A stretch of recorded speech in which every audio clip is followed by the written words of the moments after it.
All right, so basically what we're about to do, Yeah.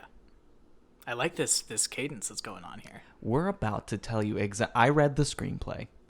Okay. And we're going to tell you exactly what Ben Affleck, we're going to tell you what was going to happen in the Ben Affleck Batman movie. This is what it was. Okay. This is what they were making. This is not just Brian and I pitching at each other. I promise. So I like this because what you've done is you've taken the format of us pitching like what we would do with a character or And I'm with a breaking the movie, law. and you're adding a little dash of lying to it, which is fun. Yeah. Yeah, the first thing I did with this is I lied to you. Yeah. Anyway, so what we're going to do is we're going to talk about what could Ben Affleck's solo Batman movie, post-Justice League, that was going to have Deathstroke as the villain. Yeah. What would that have been? What would the DCEU Version Snyderverse Batman movie? of a solo Batman movie? And I remember I still would love to see this movie, whatever Ben was planning for a Deathstroke story. I would love to see that, but I want to pitch what I would have done if I was Ben Affleck, and I am. Right. I want to be clear. Oh my God. Yeah. You've pulled off your Mission Impossible style mask, and you have the exact face of Benjamin Affleck. Still the Noland voice, though. Yeah, it's very So uncomfortable. I couldn't upgrade at The least. consummate to that. professional actor. It's really impressive. So we're under the assumption that Deathstroke is the villain, and we're gonna go with that. Yeah. So the setup: the shadow of the presumed dead Jason Todd looms heavy over this movie. Okay. Starting off with a little bit of a retcon, because Zack Snyder has said that the dead Robin suit was from Dick, which I hate, Yeah. but it's never been stated in any of those movies, and so I'm going to ignore that, and we're going to say it's Jason because that's what it should be. Yeah. Yeah. Yeah. No argument from me there. I think it's insane to kill Dick for Doesn't make any without sense. even mentioning it verbally. Okay, but that does bring up a question of if Jason is the one who was killed, where's Dick? It definitely means that Dick would have had to have been around at some point. Yeah. I think we can establish that Nightwing exists maybe in this universe. Yeah. I think so. I wonder, there's a little bit of leaps that you would have to do. Here's the thing. Whenever there's an issue in a solo superhero movie, when there's been an Avengers movie or a Justice League movie, Yeah. you immediately get the question of like, oh, why doesn't Iron Man show up? Whatever. And so the question is, oh, why doesn't Nightwing show up? And we're just going to ignore that. We're just going to ignore that. let me give you a counter proposal here. Play at me. Come on. I'm gonna borrow something sort of from the Under the Red Hood story, at least Okay. from the movie, the animated movie.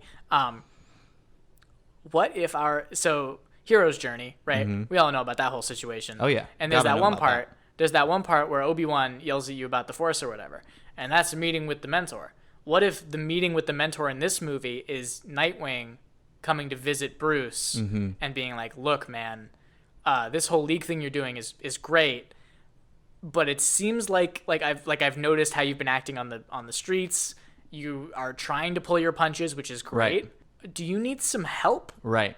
And Bruce being like, "No, I can handle this myself." Yeah. And Dick being like, "You don't have to. You've never properly. I mean, you still have the suit. It's still right you there. still have the suit. You in haven't the cape. let go I think anything. you can say that. Yeah. Like you have to take that down. Like this Right. isn't like you should have. How does that help you? You should have a picture of Jason up. You should have something that he liked, not the suit he was murdered in. You Right. know, and having Bruce be like completely unresponsive to that. He thinks that he's getting better on his own, but he's not. Yeah. I think that's a good way to use Dick, is having him be the voice of the voice of reason, the movie, yeah. the voice of what the theme of this is, Right, and yeah. then to not really have to be in it. It is rainy in Gotham, and in voiceover, Bruce reflects over the last 20 to 25 years of heroism.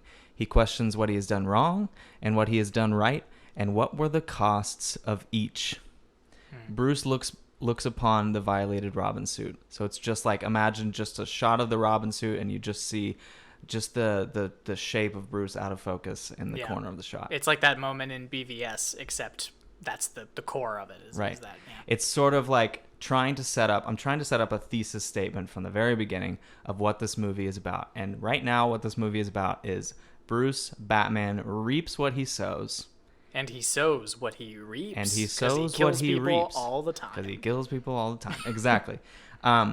So a thing that Brian and I have discussed about the DCEU Zack Snyder version of Batman is that it really has kind of it takes away the core of what Batman is, which is the kind of absurd following to the letter of no guns, no killing. Right. Yeah.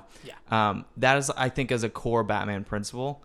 And it's something that shouldn't be ignored. I mean, obviously in the Dark Knight trilogy, Batman kills people all the time, but it's not like as direct as what you see in the Zack Snyder crushing him with the versions. Batmobile and Right. shooting them to death. Right. It's about a lot of indirect death. Yeah, and I think, look, it's a fair argument to say, well, in Batman 89, he blows up an entire factory full of people and stuffs dynamite down a man's pants in Batman Returns, and sure.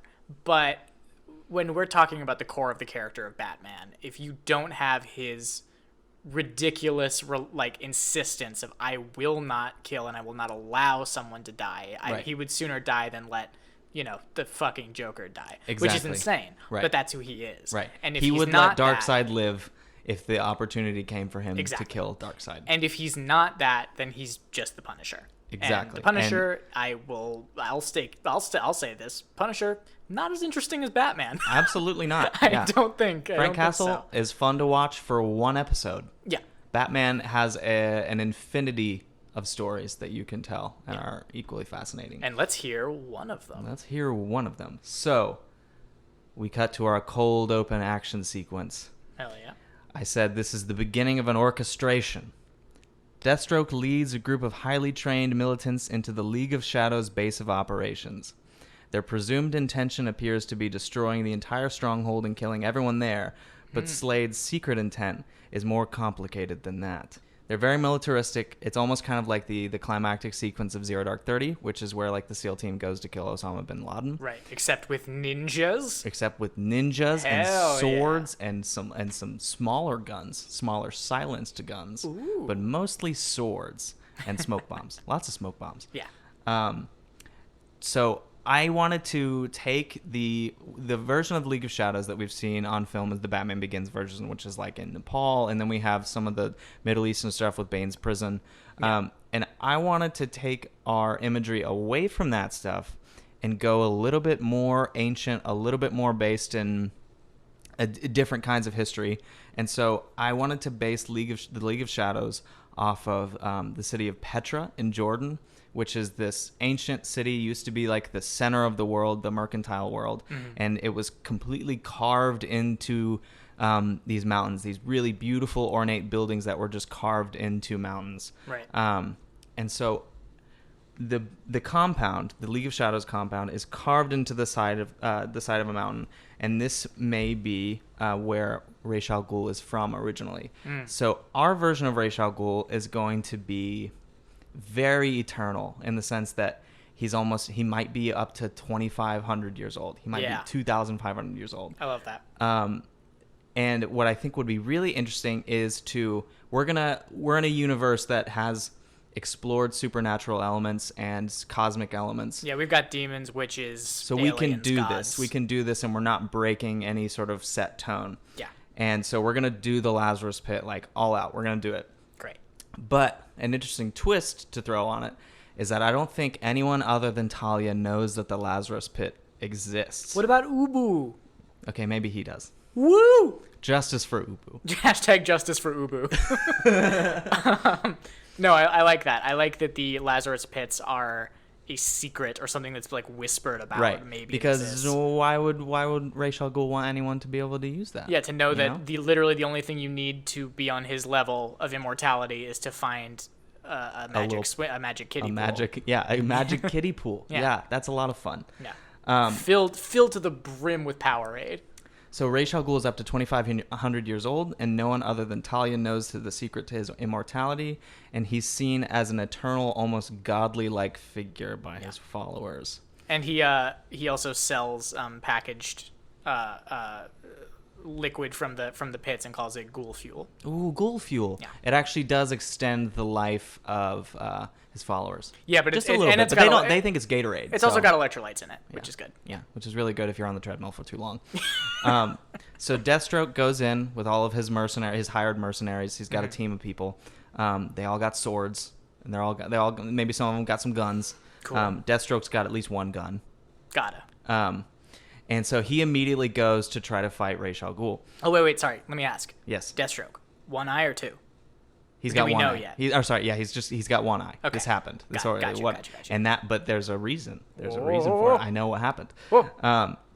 He immediately goes to try to fight Ra's al Ghul, and they have a really vicious duel, but Slade is like definitely outmatched. And the only way that he's able to survive the duel is one of his helicopters that has flown in with some of his mercenary people, blows up the room, the part of the compound that they're in, and Ra's is like incinerated, and everybody thinks he's dead. Okay. Do we see the incineration? Do we see him get like dusted? I've been thinking about that. I'm not sure, but we'll get there, and we can talk about that later because I want you to know I'll have to tell you what the climax of the movie is. Gotcha. Slade presumes him dead, and so where we go next is with Ra's sufficiently dispatched, Slade heads down to the recesses of the compound, and he's met with the sight of one of his mercenaries about to kill Damian. He kills the mercenary and saves Damian's life. And then Deathstroke and his crew leave the ancient citadel with Talia and Damian being the only known survivors. Okay. Does Talia just escape? Does she kind of just get away? Yeah, he leaves Damian and Talia together. Okay. All right. So let's talk a little bit about the Deathstroke origin and his motivation. So my origin for Deathstroke, I wanted to pull from some of the original Deathstroke origins. I'm going to say he was in the U.S. military, and we're going to say maybe he was in like the Persian Gulf War. So he was out in the Middle East, and he was like by far the best person in his battalion, but he was probably very selfish, and his people and the people that were his co-boys, they didn't like him. They were very envious of him because of his skills and his abilities. Co-boys support co-boys. And so they send him, exactly. They have an assault, but it's a complete setup to kill Slade because they hate Slade. And they leave him for dead. They leave him for dead in the middle of the desert. And Slade is basically then taken in by, or he's taken care of by a woman that he eventually marries and has a child. Okay. And this is where it's a little gloomy here. It's a little bit blurry. I'm not quite sure about it, but it's as if you're seeing it through one eye, perhaps. Right. He then enters the League of Shadows, and he's trained by the League of Shadows, becomes an assassin, decides to split off from them, and then just becomes a contract killer. But then somehow, and I don't know what the scene is, I don't know necessarily how it happened, but Batman is responsible for the death of his wife and of his child. Okay. That's hefty. Yeah. So what do you think about that? I think it makes sense for... Or perhaps Slade believes, it appears that Batman was responsible for the death of his wife and of his child. I think that the Bruce of this universe has for a long time completely lost his way. He kind of gets it back a bit in Zack Snyder's Justice League. Right. But he has been so far from who he's supposed to be. He's been murdering people. He's been branding them and having them get killed in prison. I think that him being either... This story is very specific to this universe, and that I wouldn't write this story for any other Batman. No. I think it makes sense that Bruce needs to be confronted by someone who has been hurt, or by like the ghosts, metaphorically speaking, of people who are dead because of him. Right. He's got a lot to answer for. Yes. I think that makes sense. I think how you do it is going to be very... It's going to be a touchy little... It's a very thin line to walk. Yeah. But I think it could be very, very cool. And so his motivation, what Deathstroke wants to do is Deathstroke... And also, this we've established that this story is about Bruce becoming the Batman that we know and we respect and we love. Right. Crawling out of the weird hole somewhere in the Middle East, if you would. So Deathstroke, after his conversation with Lex Luthor, either knows that Bruce Wayne is either very inextricably connected to Batman or is Batman. I'm going to err on the side that Slade just puts the pieces together because he's a smart guy and Bruce is Batman. And he knows that Talia and Batman had a child, and that child is Damian. Okay. And his setup is that he had this whole attack on the League of Shadows compound to just leave Damian and Talia alone with no idea of what to do. And that was going to send them to Batman in Gotham. So Batman gets a family. Okay. An eye for an eye. And so what he wants... Yeah. And also Bruce would have been, in this universe, would have been responsible in that whatever event killed Slade's wife and child. Right. That would be the event that Slade lost his eye. Okay. Yeah, that makes sense.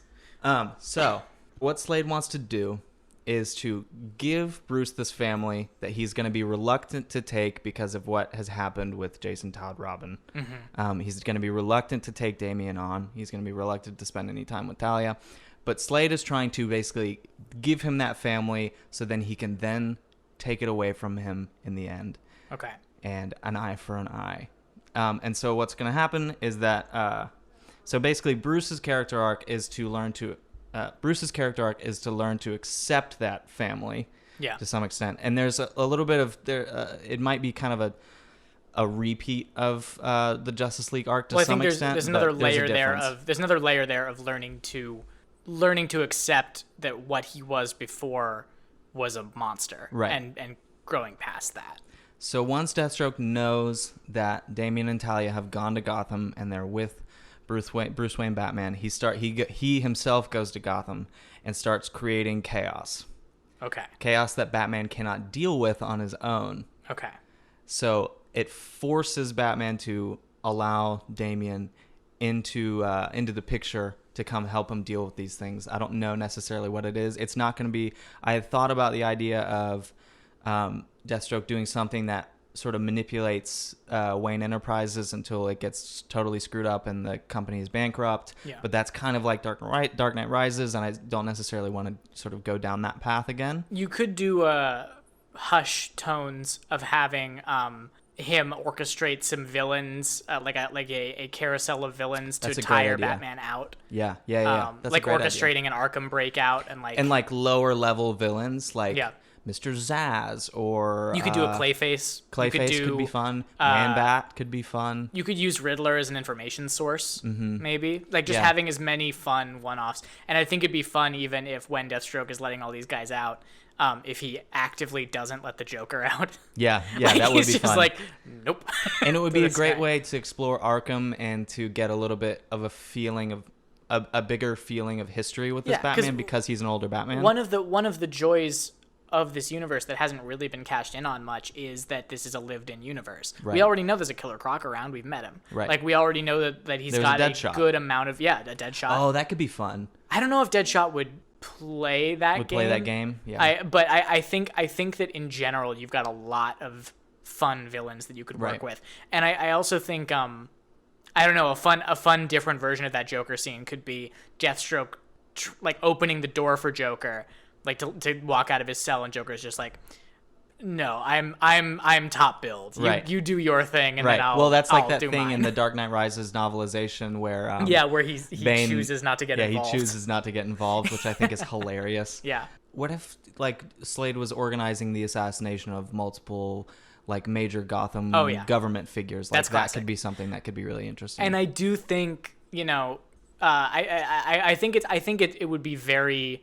It would add to the difficulties that Bruce would be having if his identity is known by Slade. And I think it kind of maybe has to be if he's setting up the family thing. But there is a fun element too if he's trying to assassinate a bunch of Gotham socialites and one of them is Bruce Wayne. And Bruce has to stop them and also not give away that he's Batman. Right. I think that could even be maybe the end of whatever action sequence that is the moment where we realize that that Bruce realizes that Slade knows who he is. That could be really cool. I think that could be fun. I like that a lot. Yeah. So basically, to get to the climax, I've thought about it could be interesting if Talia does a little bit of a double cross in this scenario, but Ra's is back. Ooh. And he's used the Lazarus Pit to bring himself back. And I've funneled his ashes into the G Fuel. So when I said incinerated, I kind of just mean that he just got burned up and completely third-degree burned to where any normal person would be dead. But he crawled his charred body and brought himself into the Lazarus Pit and has brought himself back. Ubu. Do you think anybody who's listening to this knows who Ubu is? I don't. Ubu is Ra's al Ghul's body man. He's his good friend, and he's a big dude. Fun. That's all. He's really fun. And so there's two options here. One, I don't think you'd be a fan of, and I don't know if I like, but I think it could possibly be really cool. Okay. Is that there's all of these dead bodies around the League of Shadows, that old compound. Okay, like the killed ninjas and All the some killed of ninjas. some of Deathstroke's guys probably. Yeah. It could be this interesting thing of almost like a baptism by Ra's of bringing all of his people back to life, which is maybe a bit much. Well, actually, okay. I like it if they are fucked up, right? Mm-hmm. Like they're like these revived creatures almost that are like crazed and maybe a little bit stronger than they were before. Yeah, having these I think they're like if we were to go that route, yeah, it would be like the Civil War super soldiers that are the big red herring, right? Yeah. Where they're total psychopaths now. Yeah, and they're too strong. And I think that does set you up down the line for potentially having Jason be reanimated, and you're setting the seeds of like, this is why you shouldn't reanimate someone, right? And how it can fuck with their head, and, yeah. And that's why Jason becomes the way he becomes, and then it's eventually healed to some extent. Yeah, well, there's always the question of how much of it was the Lazarus Pit, and I think that'd be a good. But I did like the idea. I did like the idea of setting up the Red Hood story because this whole allowing yourself to have a sidekick that is kind of familial in a way. Yeah. I liked having the Jason Todd thing kind of end up being a setup for Red Hood, which was one of my favorite Batman stories. So eventual version of Red Hood. And so the climax of the movie would be basically, it's really come to blows with Deathstroke and Batman. Okay. And Deathstroke sort of is able to learn that maybe Bruce wasn't directly responsible for what happened to his wife and child. He definitely maybe bears some of the blame, but not enough to warrant killing Batman. You know, Slade kills people for money. Yeah. Slade's not a maniacal murderer. Right. He does jobs. This was a personal vendetta, but now he realizes it's maybe not worth the personal vendetta. Mm-hmm. But Ra's al Ghul knows that it was Deathstroke that has... and also another thing about Damian. Damian was like the prized pupil of Ra's al Ghul. Right. Like, how old is Damian, you think, in this? I think maybe like 16 or 17. Interesting. That's a little older than he normally is. Yeah, a little bit older. Yeah. And so Ra's, with his slightly crazed army of ninjas, is coming to Gotham to retrieve Damian and to kill Deathstroke and Batman probably in the process. Cool. And so they've arrived in Gotham, and Slade, Damian, and Batman have to take down all of these assassins that have come for them. Okay, so it's kind of, and it's initially a Batman versus Slade, and he's also trying to kind of train this kid who's spent his entire life being trained by the League of Shadows. Right. We can talk about Damian kind of separately. Right. But, and then you've got this third force that's Ra's, and it's complicating everything. Right. And once you finally reach the point where you think that everything's going to be okay, Ra's guys descend. Right. Yeah, that's great. I like that. And so they eventually win. They win the fight. Ra's goes back. Damian decides to stay. I think maybe Talia goes back to be with her papa. Yeah. Father. Her father. And so Damian stays. And we basically... What I think would be really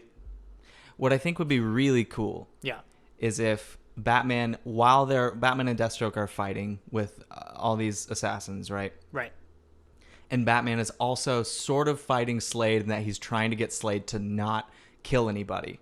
Yeah, that's great. That's great. And he's like, basically like, I need your help to get out of this situation, but once this is done, you're gonna go to prison. And Slade's like, yeah, we'll see about that. And it basically their relationship ends on the note of like, well, I'm out of here, and you can't really stop me. But if you need me in the future, let me know. Don't call me. Don't call me.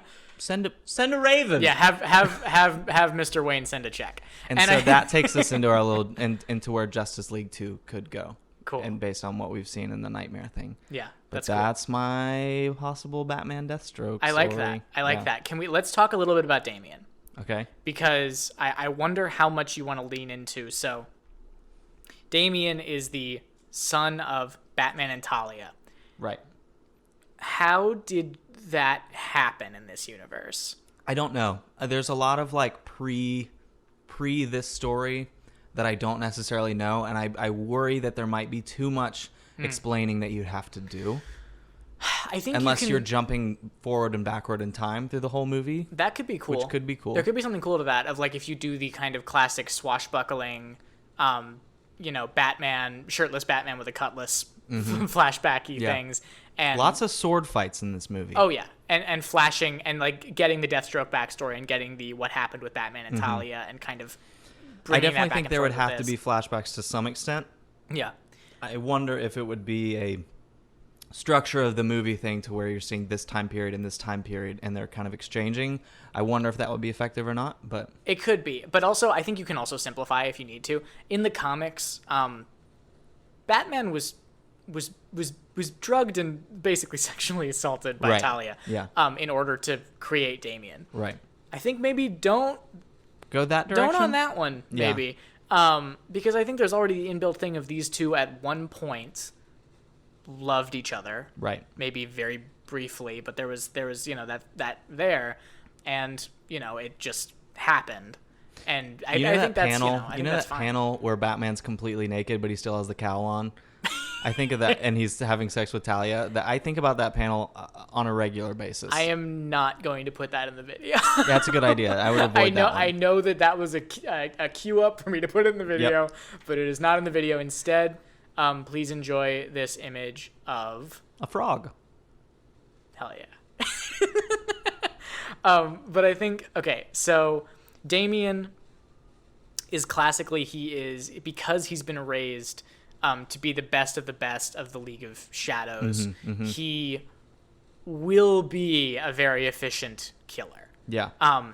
That's kind of what he expects to do. I think that's maybe what he wants to do. What he wants, or what he thinks is correct. Right.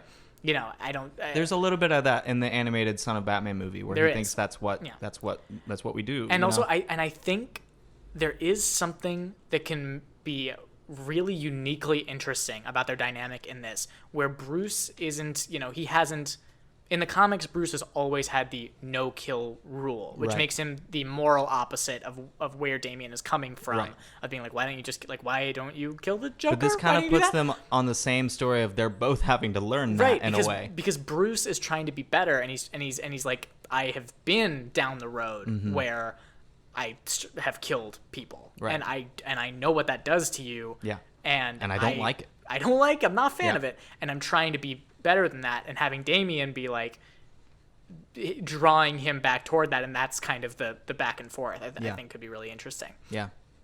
I have a question about Talia. Hit me. I think that she'll need to be active in this. I think she'll need her own agenda.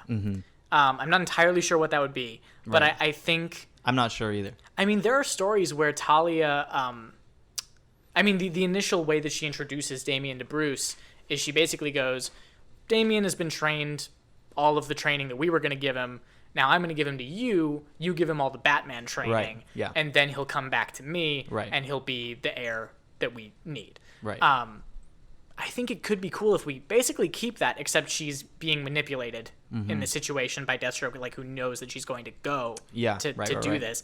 But if she gives Damian to Bruce and then goes, see ya, leaves, probably maybe even goes to begin the process of reviving Raish. Yeah, that could be interesting too. I think that could be cool. I think because she has always been a very active and dangerous antagonist for Batman, and I think that if she's in this, it's important that she is doing something that is going to ruin his whole situation. No, for sure. Yeah. But that's where we are. I like it. That's definitely what was going to happen in the Ben Affleck Batman movie that he was writing and directing, and it was going to come out in 2019. Tell me, do you have a post-credit scene where perhaps the body of the young Jason Todd is no longer in its grave? I'd love to do that. It would be a question of how do we seed that in the movie itself. Yeah. I think you've got a good start for it. And who takes it there? Yeah, that's a good question. Yeah. Ubu. Ubu. Hashtag Ubu has Jason. Hashtag Ubu and Jason Rise.